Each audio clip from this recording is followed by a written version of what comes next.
Hafide, and welcome back to Health, Home, and Lifestyle. I'm here in studio with June Paris from the Guam Memorial Hospital and Rosalie Zabala from the Department of Public Health and Social Services to talk about breastfeeding, as August is Breastfeeding Awareness Month. So I know your team is working hard to get the word out. Tell us a little bit about what's happening this month. Thank you, Isa. Thank you for making time. We're here, like you said, we have Rosie Zabala, our fearless leader from the Department of Public Health and Social Services. And for years, for almost a quarter of a century now, right? Rosie and I have partnered with so many health promotions, Isa, and this is one that's literally the closest to our hearts, right? Yes. Breastfeeding is the ideal and most natural way to feed our babies. The World Health Organization, the American Academy of Pediatrics, the U.S. Surgeon General, they all agree and recommend that babies, newborns, and infants should be exclusively breastfed for the first 6 months.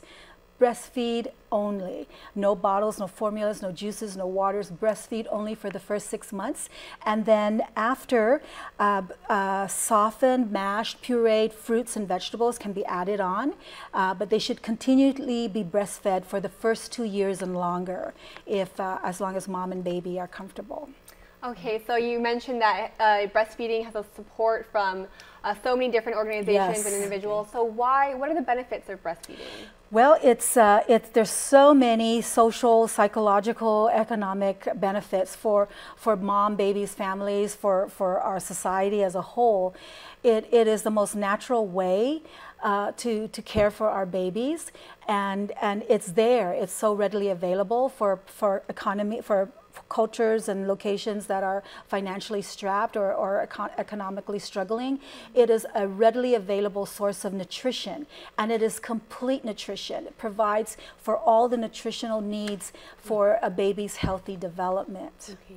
And also, you know, you spoke out at the proclamation signing earlier this month. Why do you support breastfeeding? And thank you for this opportunity. As you know, everybody know how passionate I am in promoting breastfeeding. Okay, public health is the lead agency in doing prevention work. And in response to the declaration of the non-communicable disease epidemic in our Pacific jurisdiction, public health established the non-communicable disease consortium, which is actually made up of volunteers and other organizations in the government and private sectors. Breastfeeding is very important. I cannot emphasize enough how important it is. We are raising kids right now who are unhealthy. Just last 2 weeks ago, we have Shriners Clinic, and we saw 300+ children with deformities. So we want to address, you know, from womb to tomb, doing prevention work. Guam is a beautiful community. We want to emphasize that we can still do a lot to promote wellness in our community. So mothers, you know, and if you can breastfeed, I encourage you to do so. Raising healthy kids will lead to a healthier population later on. Absolutely. We have a lot of people suffering from chronic diseases here in our island, and I'm one of those. One of the risk factors why I have breast cancer, because I did not breastfeed. I did not breastfeed. At that time, no one told me that I should, okay? And at that time, I was more conscious about how I will look and how, you know, there was no milk coming out. No one taught me, no one guide me. But nowadays here in Guam, with the breastfeeding action team, we have lactation specialists, lactation consultants. Our team, Rosie, right? Of course, we have the Department of Public Health, her non-communicable disease consortium, our breast action team, which is a subcommittee of that, consists of course, Public Health, WIC, the Guam Memorial Hospital, the U.S. Naval Hospital, the Guam Regional Medical City, Sagwa Maniago, the University of Guam, GCC, the Guam Community College, and many other, the La Leche League, we're reaching out to them also. Many numerous community partners. We're all getting together now regularly to empower, educate, and just really support the moms out there to breastfeed, because breastfeeding is best. I hear a lot of, you know, I have friends who are having their first child, maybe second child, and they want to breastfeed, but some of them have some challenges in the first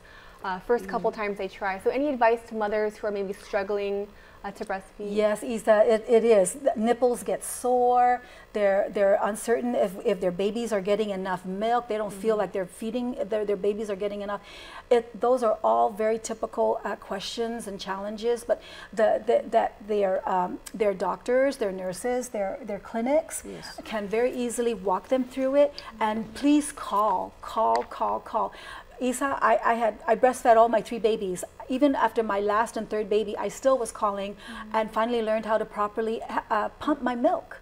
And it's learned. It's breastfeeding has to be learned, has to be educated, has to be supported, and our moms deserve the best of all of those. And Guam is very fortunate. We have a very strong champion who introduced the Nana. Yeah, you want to talk about that? Senator Aline Yamashita is our breastfeeding champion, and she authored a public law, the Nanas and Putgun, the Mother and Child Public Law, which protects basically women's rights to breastfeed in public and private establishments throughout the island.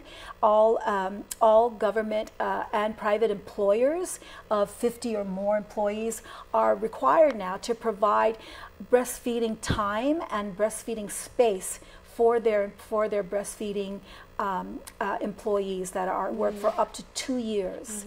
And so thanks to Senator Arlene Yamashita and Governor Eddie Calvo, who signed it into law, Guam now has that legal authority to ensure women's rights to breastfeed anytime and anywhere. Public health has always been wonderful in educating the public. But we have a breastfeeding room at Public Health. And can you tell us about the upcoming health fair just to wrap up before we close up? Yeah. There is the highlight of this event actually is the health fair coming up soon on August 26th. It's going to be at Micronesian Mall. Be there from 10 and then it will end at 2 p.m. There will be lots of prizes. But I want to announce also that because of our efforts here in Guam, we were awarded by the World Health Organization. And as a prize, we are getting $10,000 to implement the activities that we included in our application. So this is we are actually awarded the Best Practice category for the Healthy Islands Award. And this is going to be presented to our director, the Director James Gillan, when he attends the meeting at Fiji at the end of this month. So this is really a big, and we recognize Al Silverio, who really spearheaded the write-up. Okay. All right. Well, $10,000 grant for breastfeeding. Awesome. Great job, ladies. And thank you so much for sharing all this useful information. All you moms out there, breastfeed. It's Breastfeeding Awareness Month. And don't forget to check out